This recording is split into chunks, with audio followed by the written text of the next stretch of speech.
శరత్ ఒక ప్రశ్న అడగొచ్చా?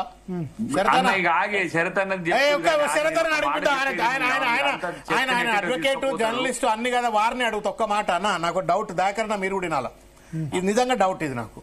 అడగండి. 2015 కదా అన్న ఓటుకు నోటు కేసు అయింది. అవును 2015. ఇది నేను డిస్పాషనేట్ గా అవుట్ ఆఫ్ క్యూరియాసిటీ అడుగుతుంది ప్రశ్న. కరెక్ట్. 2015లో ఓటుకు నోటు కేసు అయిందన్న. ఎగ్జాక్ట్లీ. రేవంత్ రెడ్డి గారు 5 కోట్ల రూపాయల డీల్ చేసి, ఆ 5 కోట్ల రూపాయల డీల్ లో భాగంగా 50 లక్షల రూపాయల అడ్వాన్స్ ఇస్తూ పట్టుబడ్డారు వారు. దానిలో భాగంగానే ఆ మొత్తం స్కామ్ లో చంద్రబాబు నాయుడు గారే డైరెక్ట్ ఫోన్ లోకి వచ్చి బ్రదర్ బ్రీఫ్డ్ మీ, ఎవరో మనవాళ్ళు బ్రీఫ్డ్ మీ నన్ను కంప్లీట్ అన్న. ప్లీజ్ నా curiosity, please allow me to complete my please. ఎట్లా వచ్చింది అది? అదే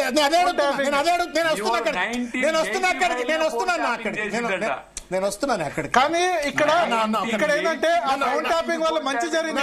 30 సెకండ్ అన్న దాకర్ నాగే. అప్పుడు చంద్రబాబు నాయుడు గారు దొరికినారు, రేవంత్ రెడ్డి గారు దొరికినారు, ఇంకా కొంతమంది పాత్రదారులు ఎవరుండే వాళ్ళ పేర్లు బయటికి రాలేదు. సరే కేసులో ఛార్జ్ షీట్ ఏందో నేను లోపలికి పోలేదు. ఆ ప్రయత్నం అంతా ఏంటి? ప్రజలెన్నుకున్నటువంటి ఒక తెలంగాణ ఉద్యమ నేపథ్యంలో వచ్చిన ప్రజలెన్నుకున్న ప్రభుత్వాన్ని మనకు కనబడ్డది స్టీఫెన్సన్ ఒక్కడే. కానీ నాకు గుర్తు, ఆ రోజు మేము కూడా గాంధీ భవన్ లో అక్కడిక్కడ ఉన్నప్పుడు అనుకున్నది ఏంటంటే, రేవంత్ రెడ్డి వాళ్ళు తెలుగుదేశం వాళ్ళు 10-12 మంది ఎమ్మెల్యేలను తయారు చేస్తున్నారట, ప్రభుత్వాన్ని కూలుస్తారట, ఈ ప్రభుత్వం పడిపోతుందట అనేటువంటి ఒక అంతర్లీనంగా గుప్చుప్ అంటాం కదా, గుప్చుప్ చర్చలు జరిగింది. ఒకవేళ నిజంగానే రేవంత్ రెడ్డి గారు 10-12 మంది ఎమ్మెల్యేలను కొని, ఈ 5 కోట్ల లెక్కనే కొని, చంద్రబాబు నాయుడు గారే ఇన్వాల్వ్ అయ్యి ఆ రోజు తెలంగాణ ఉద్యమ నేపథ్యంలో వచ్చిన ప్రభుత్వం కనుక కూలిపోయే పరిస్థితి ఏర్పడితే, దాన్ని కాపాడుకునేటువంటి ఒక ప్రయత్నంలో భాగంగా చంద్రబాబు నాయుడు గారి ఫోన్ ఒకవేళ ఇన్నా, రేవంత్ రెడ్డి గారిని ట్రాక్ చేసినా నేరం అవుతుందా? నేరం అంటే చట్టం ప్రకారం నేరం కావచ్చు. కానీ నా పుట్టలో ఏలిపెట్టినావు నువ్వు, నా ప్రభుత్వాన్ని కూల్చాలనుకుంటున్నావు, నా తెలంగాణ ఉద్యమ నేపథ్యంలో వచ్చినటువంటి ప్రభుత్వాన్ని అస్థిరత్వంలో మొత్తం నెట్టిపడేసి నాగభాగం చేయాలనుకుంటున్నావు. నేను ఎట్లా కాపాడుకోవాలి చెప్పరు నాకు. ఇక నేనేం చేయాలి? దొంగను ఎట్లా పట్టుకోవాలి? దానికి దొంగతనం నిజంగా అవుట్ ఆఫ్ క్యూరియాసిటీ అడుగుతున్నా నేను. సమాధానం చెప్తా, మధ్యలో ఇంటర్ఫియర్ కావద్దు. చెప్పండి. అసలు ఒక విషయం చెప్పాలి దాసోజు, కేసీఆర్ ఒక పిరికి రాజకీయవేత్త, ఉట్టిగా లేంది ఊహించుకొని వాడు గూల కొడతాడు, వీడు గూల కొడతాడు అని చెప్పి పొలిటికల్ గా మాట్లాడుతున్నారు. శరత్ గారు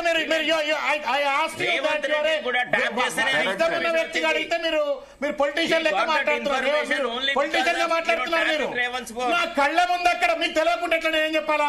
కళ్ళ ముందు 50 లక్షల రూపాయల కట్టలతో దొరికి 5 కోట్ల రూపాయలు ఇస్తామని చెప్పిన తర్వాత అది ప్రభుత్వం కూల్చడానికి చెప్పని 12 సీట్ల కోసం బార్గెన్ చేస్తున్నారు.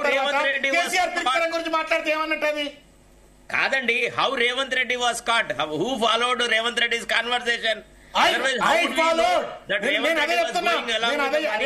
శరత్ గారు your bias, please let me make మాట్లాడుకుంటే బయాస్. అరే మీరు అర్థం కావటం మాడుతున్నానా? నా ప్రభుత్వాన్ని కూల్చడానికి 5 కోట్ల రూపాయలతో ఒక ఎమ్మెల్యే మన కళ్ల ముందు కనబడి దొరికినప్పటికీ కూడా 12 మంది శాసనసభ్యులను కొని ప్రభుత్వాన్ని అతలాకుతలం చేయాలని చెప్పని, ప్రజలెన్నుకున్నటువంటి ప్రభుత్వాన్ని నాశనం చేయాలని చెప్పని చంద్రబాబు నాయుడు గారి ఒక పెద్ద నాయకుడు కూడా అందులో ఇన్వాల్వ్ అవుతున్నట్టు అని చెప్పని మన కళ్ళ ముందు కనబడ్డది. మనకు కనబడేది ఒకటైనప్పటికీ వెనుక 12 మంది ఉన్నారు అని చెప్పని మనకు చెప్తున్నారు. ఇది ఏం చేయాలి చెప్పండి ప్రభుత్వం? మేము చూసినాం సార్, మీకు తెలియదు, అనుభవం లేదు. ఎట్లా ప్రజాస్వామ్య స్ఫూర్తిని రాష్ట్ర ప్రజలు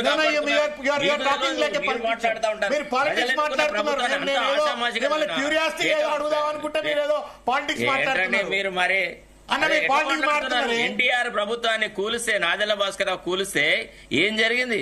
ఏమైంది? ఎట్లా జరిగింది? ఈ రాష్ట్రం లోపల కేసీఆర్ ప్రభుత్వాన్ని కూల్చేంత సత్తా సామర్థ్యం కాంగ్రెస్. ఎన్టీ రామారావు ప్రభుత్వాన్ని నాదెళ్ల భాస్కర్ రావు కూల్చడానికి, తెలంగాణ ఉద్యమ నేపథ్యంలో వచ్చిన కేసీఆర్ ప్రభుత్వాన్ని కూల్చడానికి, దాని వెనుక ఉన్నటువంటి ఒక 100లాది మంది త్యాగాలకు, 70 సంవత్సరాల స్వతంత్ర పోరాటం తర్వాత వచ్చిన తెలంగాణ ప్రభుత్వాన్ని ఆంధ్ర పాలక వర్గం తొత్తులుగా మారి రేవంత్ రెడ్డి కూల్చడానికి చాలా తేడా ఉందన్నా. దాని వెనుక మీ పోరాటం, నా పోరాటం, దయాకరణ పోరాటం, ఈ భరతన్న పోరాటం, అందరి పోరాటాలు ఉన్నాయి. నాకేం వినరాస్తలేదు. అంటే ఆయన అనేది ఏంటంటే, తెలంగాణ ఉద్యమ ఆకాంక్షల మేరకు కేసీఆర్ ప్రభుత్వం ఏర్పడ్డది, దాని మొగ్గలోనే దుంచేసే ప్రయత్నం అంటే 6 నెలలకో 8 నెలలకో భరత్ 9 గారు, నెలలకో అది ఫోన్ ట్యాపింగ్ ద్వారా జరిగిన మంచే కదా అని అంటారు. ఒకవేళ జరిగితే భరత్ గారు, నేను చెప్తాను దానికి సమాధానం. నేను చెప్తాను దానికి కానీ ఇటువంటి 1983 సమయంలో ఇంటెలిజెన్స్ ఉండాలి. ఎందుకంటే నేను చెప్తున్నా వినండి. సార్ నా మాట వినండి దయచేసి. ఒక్క నిమిషం. నేను ఇక్కడ దాసో శ్రవణ్ గారిని సపోర్ట్ చేయ అనట్లేదు, కానీ ఒకటి అప్పుడు గనక తెలంగాణ ప్రభుత్వం గనక కూలి ఉంటే, అంటే ఎమ్మెల్యేలు 10 మంది వ్యతిరేకంగా చేసి ఉంటే మాత్రం ఈ పరిస్థితి ఈ విధంగా ఉండేది కాదు. ఇన్స్టేబిలిటీ ఉండేది తెలంగాణలో. నాశనం అయిపోయింది. ఎస్, అది పర్ క్యాపిటల్ ఇన్కమ్, ఈ జీడీపీ, ఈ హైదరాబాద్ అభివృద్ధి, ఈ రైతులు, ఈ సస్యశ్యామలం సర్వనాశనం అయిపోయింది. మళ్ళీ ఏమంటున్నాయంటే ఇప్పుడు ఒక్క నిమిషం. అప్పుడు రేవంత్ రెడ్డి ఓటుకు నోటు, దాని తర్వాత 12 మంది ఎమ్మెల్యేలు టీడీపీ నుంచి కలిసినా సరే ప్రజలు జస్టిఫై చేసుకున్నారు, దాన్ని ఎవరు తప్పుపట్టలే. ఓకే, ప్రజలు దాన్ని యాక్సెప్ట్ చేశారు, ఎందుకంటే ఈయన ప్రభుత్వాన్ని కూలగొట్టాలని చూశారు కాబట్టి ఆయన టీడీపీ వాళ్ళని విలీనం చేసుకున్నారు అనుకున్నారు. అప్పుడు నిజంగా కూలిపోయి ఉంటే డెఫినెట్ గా తెలంగాణకైతే ఇబ్బందికర పరిణామాలు, రాష్ట్ర పరంగా ఇబ్బందికరమాలు. సరే 2018లో కానీ 2018లో అవసరం లేకుండా 12 మంది ఎమ్మెల్యేలు కలుపుకోవడం తప్పు. 2018లో అవసరం లేకుండా 12 మంది ఎమ్మెల్యేలు కలుపుకోవడం కూడా కేసీఆర్ చేసిన తప్పు. ప్రాబ్లం ఎక్కడ వస్తుందంటే, దాసో శ్రవణ్ గారికి ఆయన చాలా పాత్రలు పోషించినాడు కాబట్టి ఆయనకు పాపం ప్రాబ్లం మాట్లాడడంలో కొన్ని ఇరుకాటాలలో ఉంటాడు. కానీ ఒక మాట అండి, మేము ఎన్టీఆర్ ప్రభుత్వం 1983లో ఏర్పడినప్పుడు I was a journalist, I was there. 1984లో నాదెళ్ల భాస్కరరావు చాలా ఘోరాతి ఘోరంగా చాలా మంది ఎమ్మెల్యేలను తీసుకొని పోయి ప్రభుత్వాన్ని కూలగొట్టినాడు. ఎన్ని రోజులు ఉండగలిగినాడు? తర్వాత ఏ పార్టీ అయితే తెలంగాణ ఏర్పరిచింది అని ప్రచారం జరుగుతున్న సోనియా గాంధీ పార్టీని కాదని టీఆర్ఎస్ ప్రభుత్వాన్ని ఎన్నుకున్న ప్రజలు కేసీఆర్ ప్రభుత్వం కూలగొడితే చూస్తూ ఊరుకుంటారా? ఏం మాట్లాడుతున్నారండి? ప్రజలను అవమానపరిచే విధానం ఇది. ఎట్లా ఒప్పుకుంటారండి? మీరు తెలిసిన వాళ్ళకి చెప్పొచ్చు, తెలియని వాళ్ళకి చెప్పొచ్చు, కానీ మీకు అన్ని మీరు ఒక్క నిమిషం, మీరు శరతన్న మాట్లాడిన దాంట్లో మీరు చూడలేదు సార్. ఎన్టీఆర్ జరిగిన వైలెన్స్ కనుక మీరు చూస్తుంటే మీరు ఈ మాట మాట్లాడుతున్నా. నేనేం చిన్నపిల్లగా అన్నా, నాకు 58 ఏళ్ళు వచ్చినాయి. ఎన్టీ రామారావు ఆనాడు జరిగిన పరిస్థితి అన్న, నేను ఉస్మాన్ యూనివర్సిటీలో ఒక విద్యార్థి ఉద్యమ నాయకుడిని ఆ రోజుల్లో. కానీ వినండి ఒక విషయం, మీరు నాదెండ్ల భాస్కర్ రావు ఎన్టీ రామారావు ప్రభుత్వాన్ని కూల్చేటువంటి ఒక ఉదంతానికి చంద్రబాబు నాయుడు గారు, రేవంత్ రెడ్డి గారు కలిసి కేసీఆర్ ప్రభుత్వాన్ని కూల్చేటువంటి ఒక ఉదంతానికి కనుక కంపేర్ చేస్తే మీకు దండం, మోకాలకు బోడిగుండుకు లింక్ పెట్టినట్టు అవుతుంది. ఒకటి ఎందుకు అంటే అన్న, నన్ను కంప్లీట్ చేయండి అన్న, please allow me to come, I listen to you కదా, please allow me to complete, then you accuse me of anything, I listen. రెండో పాయింట్ ఏంటంటే, తెలంగాణ ఉద్యమ కాలంలోనే మా దాయకరణ కెరక మీకు కూడా తెలుసని నేను అనుకుంటున్నా. తెలంగాణ ఉద్యమ కాలంలోనే తెలంగాణ వస్తే కూడా ఈ లంగలు తెలంగాణ పరిపాలించుకోలేరు, 2 రోజులు అయిపోతే కిరణ్ కుమార్ రెడ్డి లాంటి వాళ్ళే అన్నారు, కరెంటు కష్టాలు వస్తాయి, నీళ్ల కష్టాలు వస్తాయి, మళ్ళా బలవంతంగా ఆంధ్రలో తెలంగాణను కలపండి అని చెప్పని ఉద్యమాలు వస్తాయని చెప్పని అన్నటువంటి ఒక తెలంగాణ. నీళ్లు లేవు, కరెంటు లేవు, రైతుల కష్టాలు, నిధులు లేవు, నియామకాలకు లక్షల ఉద్యోగాలు కావాలని చెప్పి నిరుద్యోగులు ఎదురు చూస్తున్నటువంటి తరుణంలో 8 నెలల్లోనే ఆ ప్రభుత్వాన్ని రేవంత్ రెడ్డి గారు, చంద్రబాబు నాయుడు గారు కూల్చాలని ఒక కుట్రపూరిత ప్రయత్నం చేస్తుంటే దాన్ని ఎట్లా కాపాడుకోవాలి? మీరేమంటున్నారు?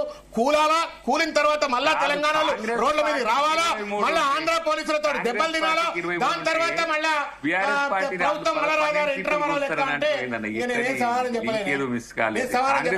సరే, అంటే ఒక్క నిమిషం, నేను ఇక్కడ ఏం చెప్తా అంటే, సరే 2000 ప్రశ్న అడగొచ్చా? చెప్పాను.